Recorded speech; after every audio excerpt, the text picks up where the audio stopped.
minha gente. Boa tarde, boa tarde. Vou entrando, vou chegando. Olá!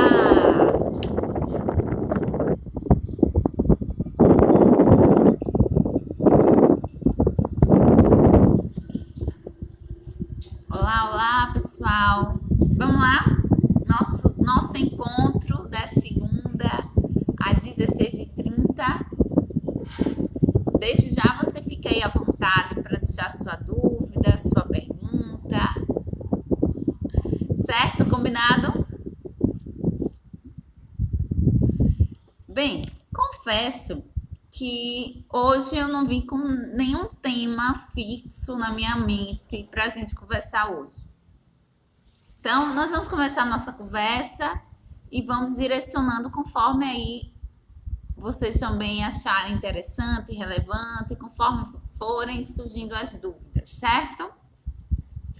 Mas vamos começar por um tema que eu observo que tem sido frequente, que é o tal do jejum, né? Então, uma frase que surgiu aqui ontem em casa que eu achei bem pertinente é o seguinte: para quem não sabe qual caminho seguir, qualquer jejum serve. Não é verdade? Hoje o jejum virou aí a solução para tudo. Solução para o diabético, solução para quem quer ganhar massa muscular, solução para quem quer emagrecer. Não sabe o que fazer, faça jejum, não é? Então, vamos lá. Vamos conversar um pouquinho mais sobre isso, sobre esse jejum. Primeiro, existe, né, o que a gente chama, o que é o jejum que eu indico, o jejum que eu vejo que existe, não só que eu acredito, porque acreditar é uma coisa muito subjetiva, né? Mas que eu vejo comprovação científica, que eu vejo realmente resultados efetivos, é o que a gente chama de um jejum fisiológico. Que é isso? É um jejum que respeita o nosso ritmo circadiano, ok? Você já ouviu falar de ritmo circadiano? O que é isso? Bem, ritmo circadiano é um ritmo que o nosso corpo funciona, ou o ideal que ele funcione. Então, existe o que a gente chama de um relógio interno no nosso sistema nervoso central, que pontua, que sinaliza para os demais órgãos o momento que ele deve fazer determinadas funções. Então, existe um cronograma, um roteiro fisiológico dentro da gente, que é o que a gente chama de ritmo circadiano. Então, todos os estudos que avaliam o ritmo circadiano, existem vários estudos avaliando vários pontos dentro desse ritmo circadiano. Desde melhor horário para fazer uma refeição, desde se é ou não legal fazer jejum, desde que pular ou não o café da manhã ajuda a emagrecer ou não. Tudo isso a gente observa quando a gente vê estudos que avaliam o ritmo circadiano.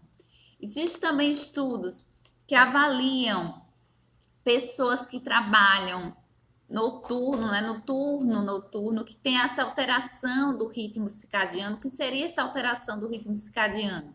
A pessoa dorme de dia, trabalha à noite.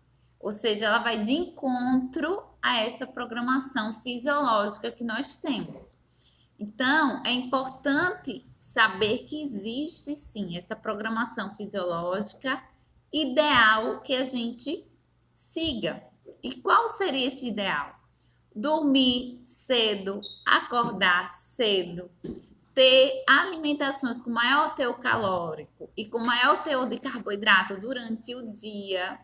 Então, é aquele popular, né? O café da manhã de rei, almoço de príncipe, jantar de mendigo. É uma analogia. A gente tem algumas ressalvas, porque esse jantar de mendigo não quer dizer que você vai comer simplesmente pouca quantidade, mas tem muito a ver com a composição desse jantar. Então, a gente sabe que é sim válido, oportuno você fazer uma refeição com maior teor de carboidrato pela manhã. A gente sabe que, devido a esse ritmo circadiano, a gente tem maior liberação de enzimas desde a nossa boca, que quebram, que facilita essa digestão do carboidrato pela manhã. Existe liberação de hormônios, existe também a questão da insulina, que é mais atuante durante a manhã. Então, o seu corpo, ele metaboliza, ele aceita melhor o carboidrato durante a manhã. Então, é um horário que a gente sabe que é, sim, oportuno você comer mais carboidrato, comer um valor calórico maior.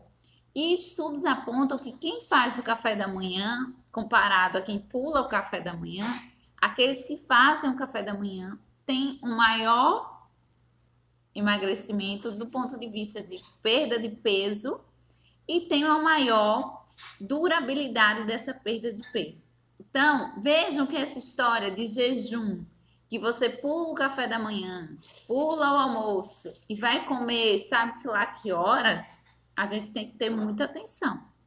Ah, Nutri, mas esse tipo de jejum intermitente, como chamam, né? Não é para ninguém, não funciona, não estou dizendo isso, tá? Em nenhum momento eu disse isso aqui. Estou falando que o jejum intermitente, ele é uma estratégia. E como uma estratégia, ela deve ser muito bem avaliada. E ela deve ser muito bem pontual. O que a gente observa que, no geral, o jejum intermitente não é a melhor estratégia para a maioria das pessoas. Ainda mais se você se mete a fazer um jejum por conta própria. Aí é que o bicho pega. Por quê? Porque você vai pular 2 refeições, você não vai adequar nem macronutrientes, nem micronutrientes. Então, você vai ficar cada vez mais desnutrido. E não é desnutrido do ponto de vista de ficar magrinha ou magrinho, não, certo? É do ponto de vista de você não ter o aporte nutricional suficiente.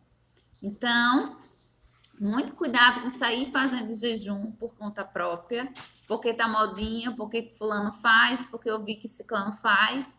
Muito cuidado, existe todo o efeito colateral adverso desse jejum feito aí, sem um adequado acompanhamento e sem um adequado necessidade, certo?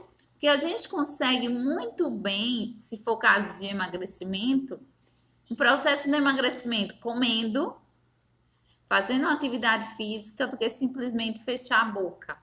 Esse fechar a boca é uma frase que me causa realmente uma séria aversão. Porque quem diz fechar a boca é realmente quem não entende nada ou quase nada de fisiologia, de bioquímica, de comportamento alimentar. Porque uma pessoa que está no quadro de sobrepeso e obesidade, possivelmente essa pessoa tem um comportamento alimentar distorcido. É aquela pessoa que muitas vezes come muito pouco em certos horários. Então, é uma pessoa que diz, mas eu como tão pouco. E quando você vai avaliar o que ela come, ela realmente come pouco. Mas ela come, olha lá, ela come desrespeitando aquele ritmo circadiano, que geralmente acontece o quê? São pessoas que comem pouco durante o dia. Quando chega finalzinho da tarde, que tem a alteração do cortisol, e aí essa pessoa não comeu quase nada durante o dia, saindo do trabalho, ela vai para casa. O que ela faz quando ela chega em casa? Vai comer. E aí ela come literalmente tudo que ela encontrar. E principalmente o bendito carboidrato, que é o dito vilão de todos os tempos. E aí a pessoa realmente perde o freio. Então, vejo que tem 2 questões aí. Tem a questão dela ir de encontro ao ritmo circadiano e tem a questão do comportamento alimentar. O que é que leva essa pessoa a ter esse comportamento, esse descontrole com a alimentação? Se a gente for avaliar, vai muito além de simplesmente um querer, entre aspas. Existe a fisiologia, que é natural, eu sempre explico para os meus pacientes, é natural. Imagine que você passou o dia todo em restrição, o seu corpo ele quer ter aporte nutricional e calórico. Ele sabe se ele não tiver os substratos necessários, ele vai deixar de existir. Então, existem mecanismos que vão promover essa fome, né, esse desejo pela compensação noturna. E, claro, muitas vezes existe a relação emocional com a alimentação. Então, são pessoas que buscam na alimentação um refúgio, um conforto, é uma válvula de escape. Muito, mas é muito comum você conversar com o paciente e ele dizer exatamente isso. Olha, quando eu chego do trabalho, é o momento que eu digo assim, eu mereço, tem aquela frase, né? Eu agora mereço sentar e comer o que eu quiser, quanto eu quiser. Então, o alimento passa a ser aí esse fator também emocional. E olha lá quando tem um estresse no trabalho, quando tem um problema, que aí a pessoa realmente recorre ao alimento como essa bengala, esse apoio emocional. Então vejo que não é tão simples você chegar com uma pessoa como essa, que tem aí um comportamento alimentar todo distorcido, e dizer para ela, ó, a partir de amanhã você vai fazer jejum. Então você vai pular tal e tal refeição, você só vai comer isso, aquilo e aquilo lá. Então não é assim. A vida e o contexto, a realidade não é assim, simplesmente chegar a dizer faça isso ou faça aquilo, sem entender esse contexto, essa necessidade desse indivíduo, dessa pessoa. Então, pessoal, muito cuidado. Estou falando aqui por cima para vocês, né? Estou tentando trazer um pouco dessa realidade que a gente encontra tanto nos atendimentos quanto por aqui, né? Nessa redezinha social que a gente sempre escuta essas perguntas, esse questionamento de vocês. Sem falar que, como eu falei, o próprio jejum feito de forma inadequada, ele causa prejuízos de micronutrientes, porque um nutricionista mesmo que faz um cálculo, ele sabe o quanto é difícil adequar os micronutrientes em várias refeições. Com lanche, com café da manhã, com almoço. Aí você tira essas refeições. Aonde é que você vai colocar esses micronutrientes? Em cápsula? Porque eu vejo também muito isso. Inclusive profissionais, né, que defendem o jejum. Então, ele faz o jejum, prega o jejum, mas usa 1000 suplementos, né? Porque quando ele acorda, ele toma 10 comprimidos, porque ele sabe que não, se não tem pela alimentação, vai vir pela suplementação. Ele precisa repor esses nutrientes. E cápsula é cápsula. Cápsula a gente diz que é um nutriente isolado. Esse nutriente isolado, ele pode causar prejuízos. Agora eu estou lembrando, hoje eu li um artigo maravilhoso sobre cobre.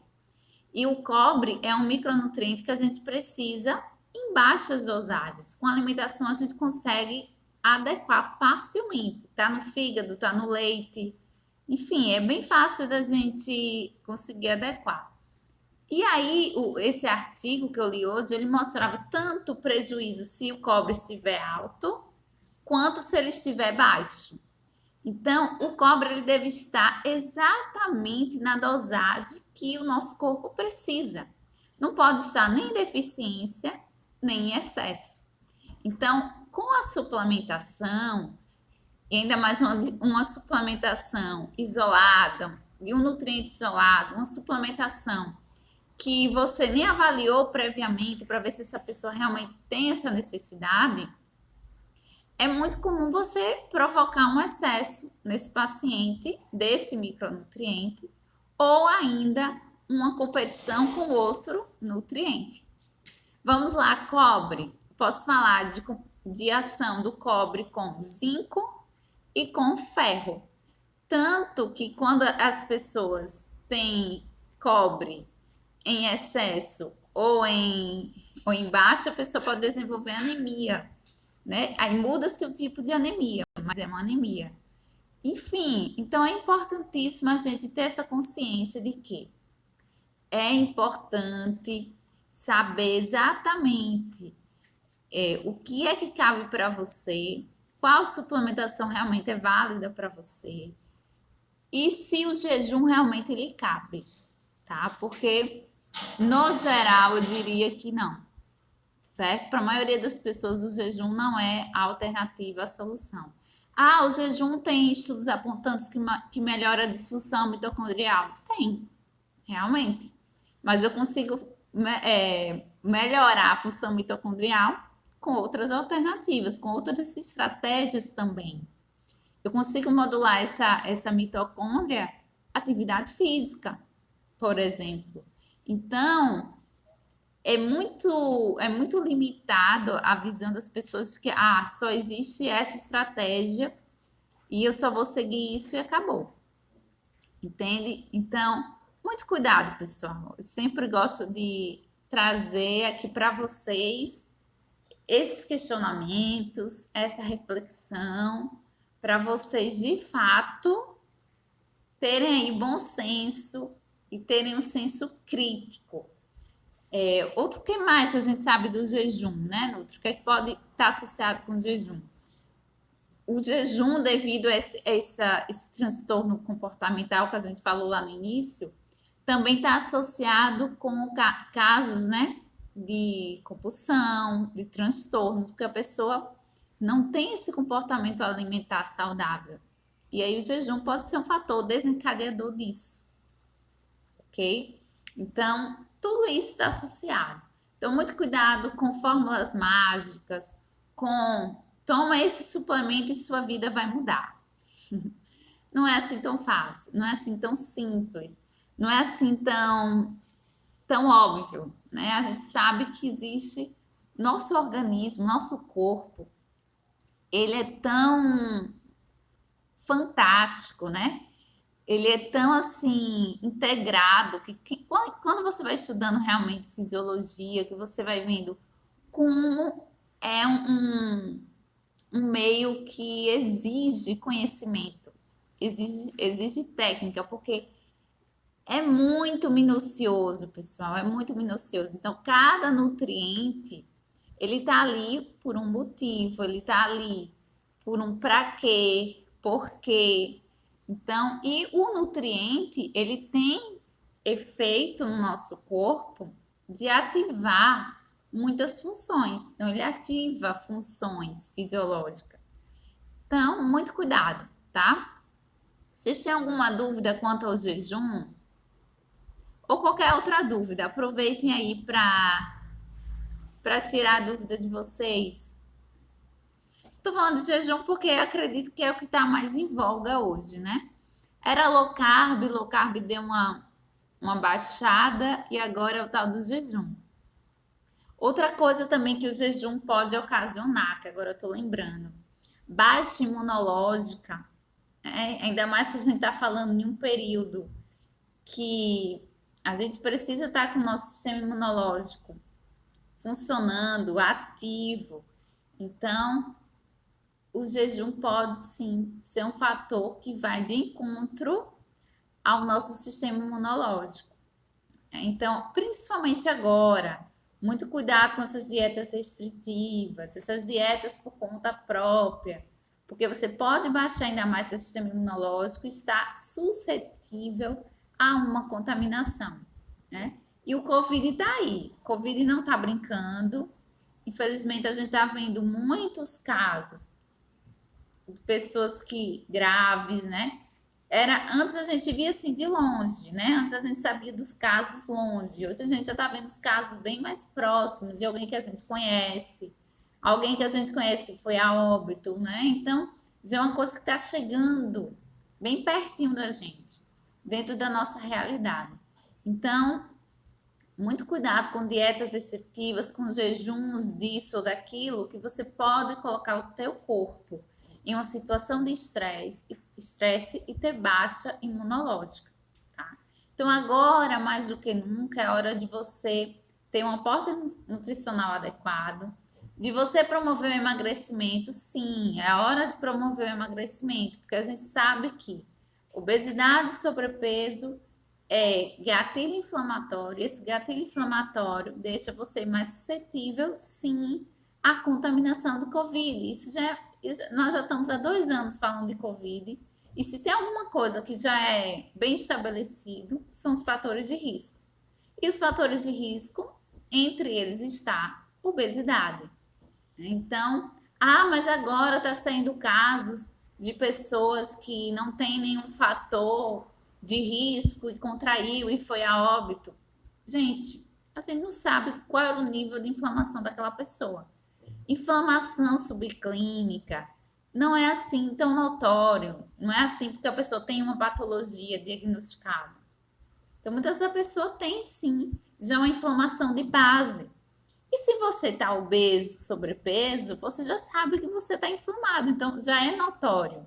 Se você está com sobrepeso, está com obesidade, se é hipertenso, se tem diabetes, se tem doenças de base que a gente fala, né? De base inflamatória, doenças autoimunes, são pessoas que são mais suscetíveis. Então a gente já tem que ter atenção redobrada, certo?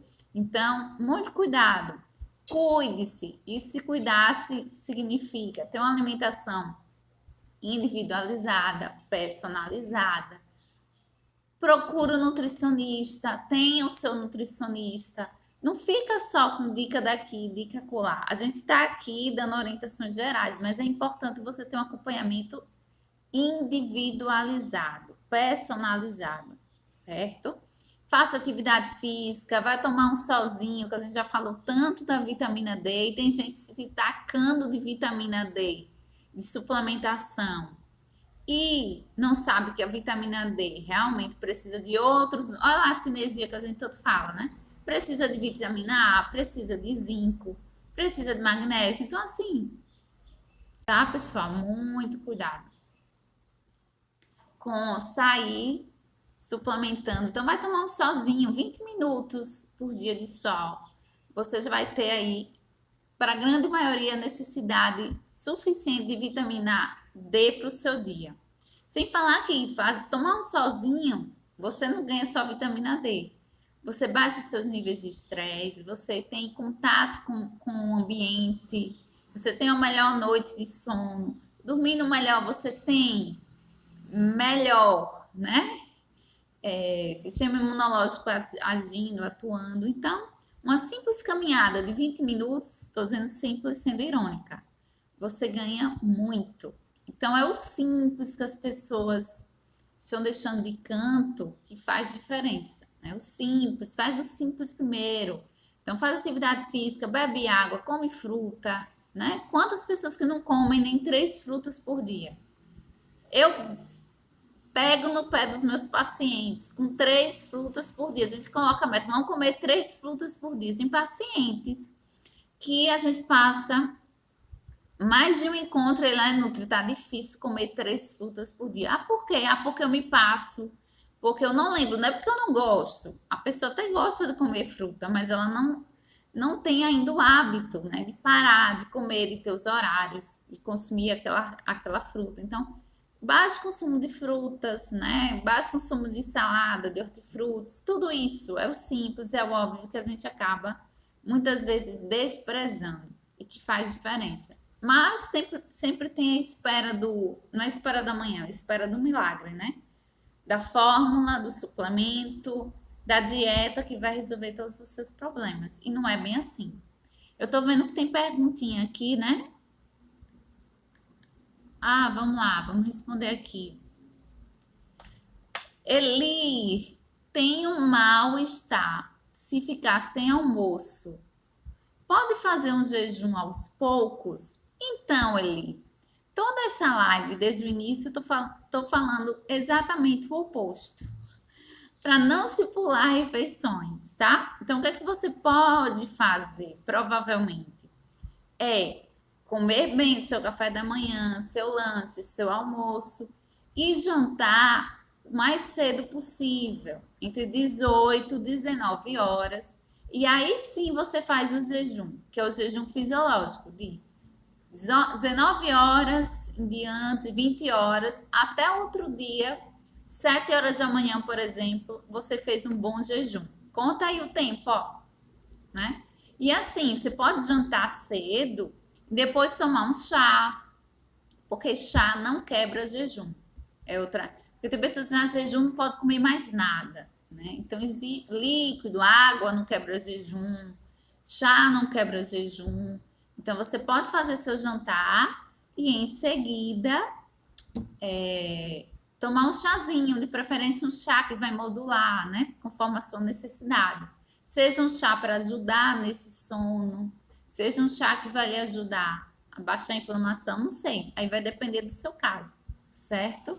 Mas, e ainda mais se você mesmo está me dizendo que você passa mal. Se você passa mal, é um indicativo de que não é bom para você. É um indicativo, né? Deixa eu ver se tem mais outra. Se eu tenho YouTube, tenho sim. Priscila Ribeiro, nutricionista.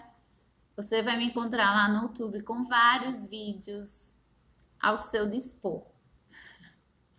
Tá bem? Inclusive, essa live vai estar por lá. Assim que eu acabar, espero ter espaço no meu celular.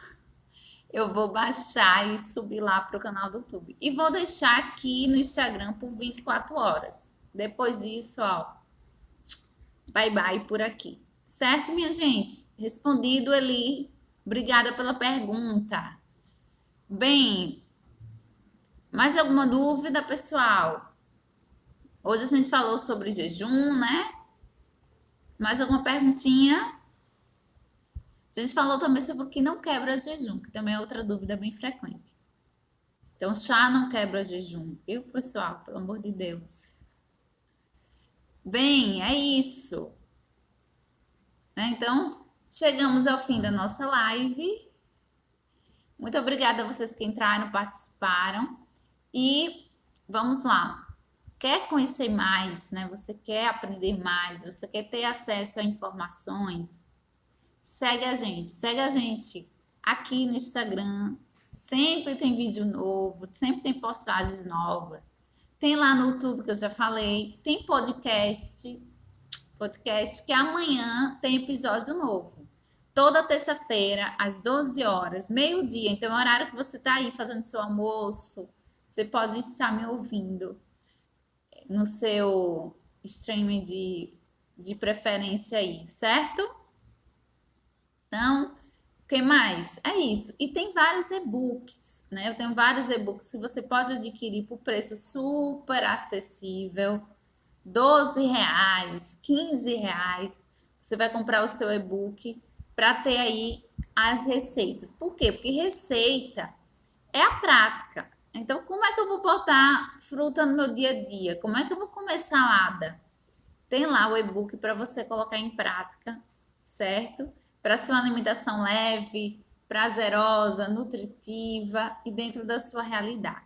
E sem ser aquele ingrediente que você tem que caçar, né? Porque é importado, porque é o sal do Himalaia. Não, é dentro da nossa realidade, do nosso contexto, alimentos nossos, né? Que são aí, inclusive, muito bem nutritivos. Obrigada.